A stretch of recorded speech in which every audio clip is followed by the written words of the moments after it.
बच्चों, आज क्लास 10 का चैप्टर नंबर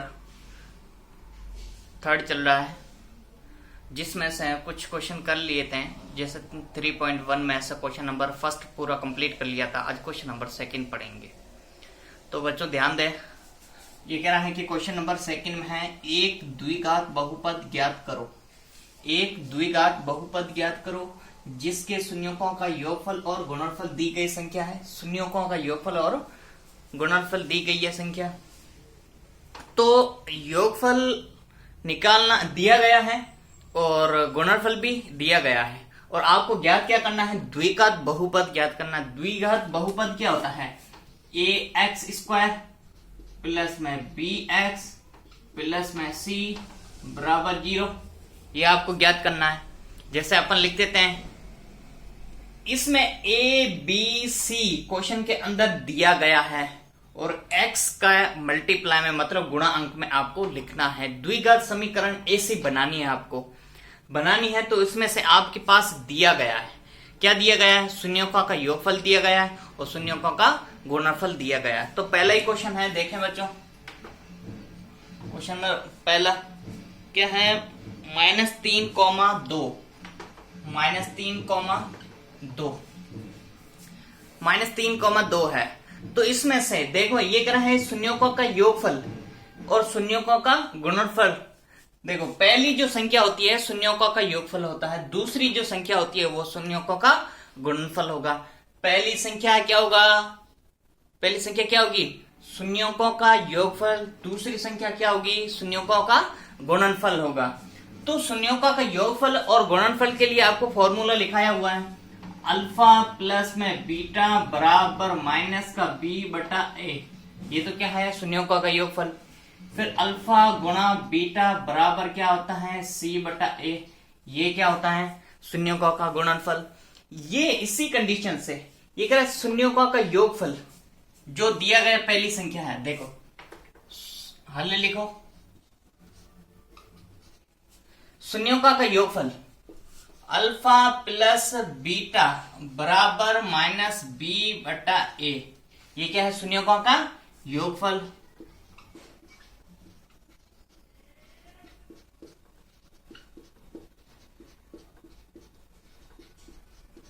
शून्यकों का योगफल। और अब देखो, शून्यकों का योगफल जिसमें से अगर मैं इसको इससे घुमा के लिखूं, माइनस b बटा a बराबर में अल्फा प्लस बीटा, लिख सकता है? इसको लिख सकते हैं ना? अब देखें, माइनस b बटा a, ये तो निकालना आपको। अल्फा प्लस बीटा, पहली संख्या क्या होती है? अल्फा प्लस बीटा बराबर माइनस का 3। फिर दूसरी संख्या होती है अल्फा गुणा बीटा, जो कितना है? 2। ये आपको क्वेश्चन के अंदर दिया गया है। तो दिया गया उसके अकॉर्डिंग अपन क्या करेंगे? फॉर्मूले में वैल्यू पुट करेंगे। जैसे फॉर्मूले में वैल्यू पुट करेंगे तो आंसर भी आएगा। तो देखें, माइनस b बटा a, अल्फा प्लस बीटा कितना दिया गया है? माइनस का 3। ये b बटा a बराबर माइनस का 3। अगर इसके नीचे देखो कुछ भी नहीं होता है तो क्या लगाते हैं अपन? 1 लगाते हैं। लेकिन सिचुएशन दोनों में देखनी है कि अल्फा गुणा बीटा में नीचे कितना होना चाहिए? 1 होना चाहिए। ये तो आ गया। देखें, माइनस माइनस क्या हो जाएगा? प्लस। a बराबर कितना हो जाएगा? 1। अब निकालते हैं अपन शून्यकों का गुणनफल निकालते हैं। यहां पूरा कंप्लीट कर लो इसको। तो यहां लिखे माइनस माइनस क्या हो जाएगा? प्लस।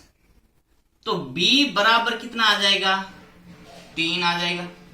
और a बराबर कितना आ जाएगा? 1 आएगा। आएगा या नहीं आएगा? अब निकालेंगे अल्फा गुणा बीटा बराबर c बटा a। ये क्या होता है? शून्यकों का गुणनफल का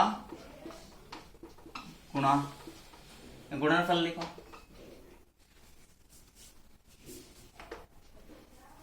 जो दिया गया, देखो इसको भी घुमा के लिखो, c बटा a लिख सकते हैं बराबर में अल्फा गुणा बीटा।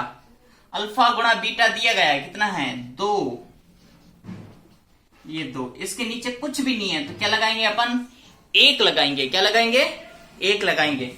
अब देखो मेरे को ये बताओ कि C बराबर कितना आ गया, 2 आएगा। A बराबर कितना आ जाएगा, 1। हमेशा याद रखना है कि चिन्ह परिवर्तन होता है। अगर यहाँ पर B माइनस का है, यहाँ माइनस के है, तो माइनस माइनस में क्या बन जाता है, प्लस का बन जाता है। अगर यहाँ प्लस का और यहाँ माइनस का, तो माइनस प्लस क्या बन जाएगा, माइनस का। B किसका आता है, माइनस का आता है। अगर एक में प्लस होता है, एक में ध्यान से सुनना है, इसमें ही क्वेश्चन रॉन्ग होता है, यहाँ पर भी क्वेश्चन गलत हो जाता है बच्चों से। तो हमेशा याद रखना कि समान चिन्ह आएगा तो प्लस लगाना है B का, अगर असमान चिन्ह आएगा तो माइनस का लगाना है B। क्लियर है यहां तक बच्चों? अच्छा, वेरी गुड। अब देखो C आ गया, A आ गया, B आ गया, सब पढ़ा है। इसके लिए अब 2 मेथड काम में आते हैं, 2 ट्रिक अपन बनाते हैं। देखें, अब मेरे को द्विघात समीकरण निकालनी है। क्या निकालनी है, द्विघात समीकरण निकालनी है, क्योंकि मेरे पास A भी है, B भी है और C भी पड़ा है। तो इसमें से 2 कंडीशन बनती है। 2 कंडीशन कैसे बनती है, देखें, लिखेंगे द्विघात समीकरण।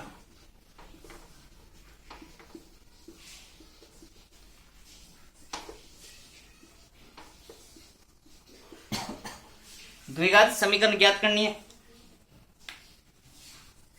द्विघात बहुपद लिखो या समीकरण लिखो, आपकी इच्छा है।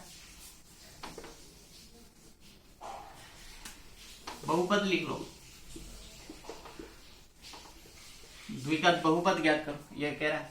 तो द्विघात बहुपद ज्ञात करने के लिए पहली ट्रिक, पहला एक तरीका है, 2 तरीके करने के। तो पहला तरीका देखें, x का स्क्वायर माइनस का अल्फा प्लस में बीटा और गुणा में क्या लिखा, x लिखा। फिर प्लस लगाओ अल्फा गुणा बीटा, अल्फा गुणा बीटा बराबर क्या लगाओ, 0 लगाया। अब हल निकाले, द्विघात समीकरण निकाल रहे हैं, तो क्योंकि अल्फा में अल्फा है, गिवन है, उसमें से A निकाला, B निकाला। अल्फा का योगफल और अल्फाओं का शून्यकों का योगफल और शून्यकों का गुणनफल दिया जाता है, तब भी अपन A और B निकाल सकते हैं, वरना नहीं निकाल सकते। देखो, एक्स स्क्वायर का एक्स स्क्वायर माइनस का अल्फा प्लस बीटा कितना दिया गया, माइनस का 3, ये लिखा माइनस का 3। गुणा में क्या पड़ा है, x, प्लस में अल्फा गुणा बीटा, अल्फा गुणा बीटा कितना है, 2 है, बराबर में क्या लगा हुआ, 0। एक्स स्क्वायर माइनस माइनस क्या हो जाएगा, प्लस में 3x और प्लस में 2, ये आगे द्विघात समीकरण।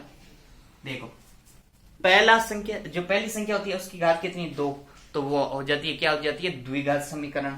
और पद भी अपने पास कितने होते हैं, 3। ये आ गया पहला तरीका करने का। 2 तरीके हैं करने के। अब पहले दूसरा तरीका देखें। यहां तक क्लियर, कोई डाउट नहीं है बच्चों? अब देखें, तो नेक्स्ट तरीका करें दूसरा, ज्यादातर वही काम में आता है। ये तो शॉर्ट ट्रिक है बनी हुई, यहां तक ले लिया, कोई डाउट नहीं है तो बताएं। देखें, देखें, अब समीकरण क्या बनती है, ax स्क्वायर जो बनी हुई है प्लस का bx प्लस का c बराबर में 0। एक ये द्विघात समीकरण कैसे बनेगी, देखो a का मान कितना है, यहां पर अपने पास दिया गया है, a बराबर कितना, 1, मतलब 1 का गुणा x स्क्वायर करेंगे तो x स्क्वायर ही आएगा, प्लस में अब b कितना है, यहां पर 3 है, तो यहां लिखा 3 गुणा में x प्लस में c बराबर कितना है, 2 है, यहां लिखा 2 बराबर कितना आना, 0। देखो x स्क्वायर प्लस में 3x प्लस का 2, एक तो ये तरीका है आंसर, ये भी आंसर, एक ये तरीका है। तो दोनों ही तरीके से अपन कर सकते हैं क्वेश्चन। अगर आपको जो इजी तरीका लगे वो करें। ज्यादातर ये तो बेस्ट होता है, एग्जाम में यही पूछा जाता है कि द्विघात समीकरण को अल्फा प्लस बीटा के अकॉर्डिंग ज्ञात करो। तो यहां तक कोई डाउट नहीं है। ax ये फॉर्मूला, इसमें तो आपको ये फॉर्मूला याद करना है, ax स्क्वायर प्लस में bx प्लस c, मतलब द्विघात समीकरण याद करनी है आपको। क्लियर है बच्चों, यहां तक कोई डाउट नहीं है? Very good. अब नेक्स्ट क्वेश्चन एक और करते हैं, उसमें से आपको बहुत अच्छे समझ में आ जाएगा, क्योंकि अभी तो ये फर्स्ट क्वेश्चन था इसलिए। तो बच्चों क्लियर है, यहां तक कोई डाउट नहीं है आगे समझ में? Any doubt? No doubt, very good. Next question करते हैं अभी।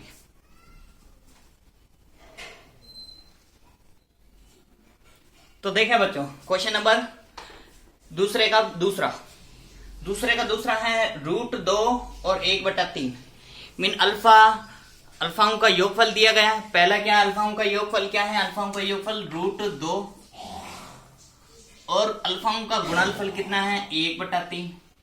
ये क्वेश्चन के अंदर दिया गया है। अब आपको निकालना है, पहले तो क्या निकालना, alpha plus beta minus b/a।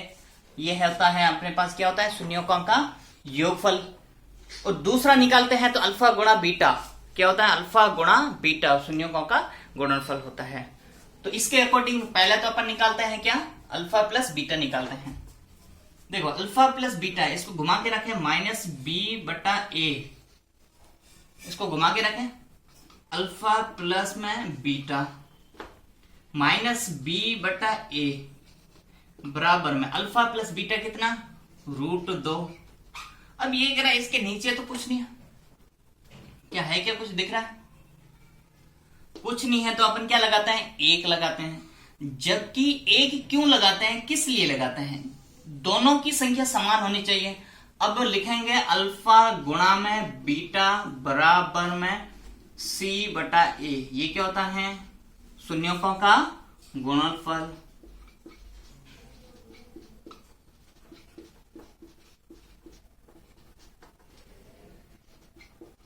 शून्यकों का गुणनफल।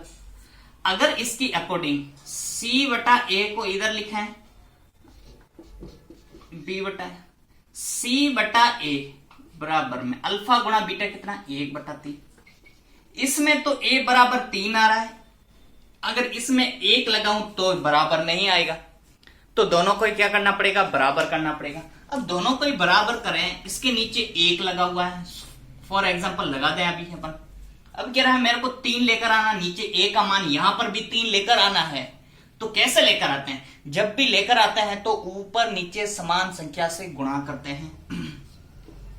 तो लिखें यहां पर माइनस b/a बराबर में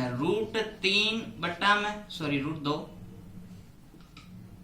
अब गुणा में ऊपर भी 3 लिखो, नीचे भी 3 लिखो, नीचे 1 लगा हुआ पहले, 3 एकम 3, नीचे बराबर में क्या आ जाएगा, a बराबर 3। अगर आप चाहो तो वापस इसको डिवाइड कर सकते हैं। देखो 3 ने 3 को मार दिया, पीछे क्या बचेगा, 1 ही बचेगा, √2 ही आएगा वापस। तो इसलिए अपन क्या लिखते हैं, माइनस b बराबर, अब देखो साइन चेंज हो जाएगा, यहां प्लस या माइनस प्लस क्या हो जाता है, माइनस का 3 √2 हो जाएगा। अब a बराबर यहां पर कितना आ जाएगा, 3 आएगा, ये लिखा 3। आया समझ में या नहीं आया, वेरी गुड। अब c बराबर कितना है, 1 है, यहां पर भी a बराबर कितना है, 3 है, दोनों ही क्या आ जाएंगे, बराबर आएंगे या नहीं आएंगे, यहां पर भी बराबर, वहां पर भी बराबर। a हमेशा क्या आना चाहिए, बराबर आना चाहिए, दोनों पक्ष में क्या आना चाहिए, बराबर आना चाहिए। जब तक बराबर नहीं आएगा तब तक आपका क्वेश्चन हल नहीं होगा। ये तो यहां तक कंडीशन कंप्लीट है, कोई डाउट नहीं है यहां तक बच्चों। देखो अल्फा और बीटा भी निकाल दिया, जिसमें a और b का मान निकाला। देखो a बराबर 3 आया है यहां पर भी, और यहां पर भी a बराबर 3 आया है, कंप्लीट है, यहां तो कोई डाउट नहीं है बच्चों। तो अब देखें, अब निकालना आपके दो तरीके हैं आपको करने के क्वेश्चन। पहला क्वेश्चन का तरीका क्या होता है, कह रहा है कि x² माइनस का अल्फा प्लस में बीटा गुणा में क्या लिखेंगे, x प्लस में अल्फा गुणा बीटा। ये होता है अल्फा गुणा बीटा।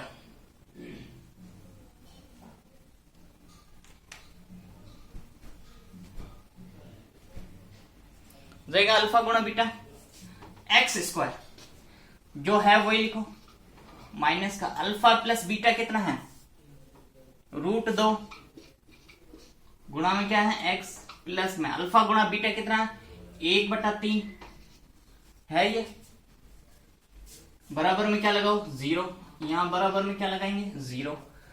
एक्स स्क्वायर का x square minus plus minus का √2x प्लस में 1/3 बराबर में 0। द्विघात समीकरण हमेशा समान अंक होना चाहिए। समान अंक क्या है? नीचे हर में कुछ भी नहीं होना चाहिए। क्या है? हर में कुछ भी नहीं होना चाहिए, वो बनती है द्विघात समीकरण। द्विघात समीकरण क्या कहती है? ax² प्लस में bx प्लस में c बराबर 0।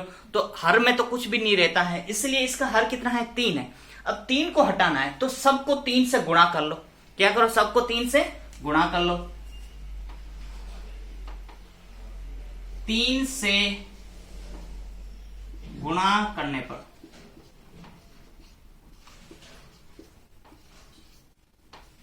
सभी को करना है 3 से गुणा, ठीक है? 3 से गुणा करो तो 3x² यहां आएगा कितना? 3x² गुणा करेंगे तो फिर माइनस का 3√2x फिर प्लस में 1/3 का गुणा भी 3 से होगा बराबर 0। देखो 3 ने 3 को मार दिया तो बनेगा कितना? 3x² माइनस का 3√2x और प्लस में 1 बराबर क्या बनेगा? 0। ये बनी द्विघात समीकरण। बनी द्विघात समीकरण। देखो ax² bx प्लस में c। अब वो तो चिन्ह तो आगे पीछे होता ही रहता है, कोई बात नहीं। अब दूसरा तरीका है। दूसरा तरीका कौन सा था? ax² प्लस का bx प्लस का c। तो दूसरा तरीका, ये फर्स्ट पार्ट था लिखने का, ये फर्स्ट। अब सेकंड तरीका तो कैसा करेंगे देखें, यहां लिख लो। सेकंड तरीका यही लिख लो। क्या बनता है? ax² प्लस में bx प्लस में c बराबर 0। यही है द्विघात समीकरण। अब a बराबर मान कितना है? a बराबर 3। तो यहां लिखो 3x² प्लस में b कितना? b बराबर माइनस का √3√2 है। क्या है? माइनस का 3√2 और प्लस में c का मान कितना? 1 बराबर 0 है। अब देखो 3x² plus minus minus plus में 1 लिखेंगे, 3x² लिखेंगे प्लस माइनस माइनस 3√2 और प्लस में 1 x का यहां पड़ा है, x पड़ा है, यहां पर भी x आया और प्लस का 1 बराबर 0। यह आ गया आंसर। द्विघात समीकरण बनी। दोनों ही तरीके से आप कर सकते हो, जो आपको इजी तरीका लगे वही करें आप। ओके बच्चों, यहां तक कोई डाउट नहीं है? हाँ, इसमें से थोड़ा सा डिफिकल्ट यही है कि इसका हर में 3 नहीं आना है, मतलब कुछ भी संख्या नहीं आना चाहिए। इसमें तो 3 आए थे इसलिए 3 को हटाया, तो 3 से गुणा करने पर सभी को करना है, ऐसा नहीं एक के करो। इसको भी 3 से, इसको भी 3 से, इसको भी 3 से गुणा करने पर। ओके बच्चों, यहाँ तक कोई डाउट नहीं है? क्लियर है? आ गया समझ में? आई होप सो पूरा आपको वीडियो समझ में आया होगा। डेली पढ़ते रहें, डेली वर्क करते रहें, क्वेश्चन की प्रैक्टिस करते रहें। Okay, good bye.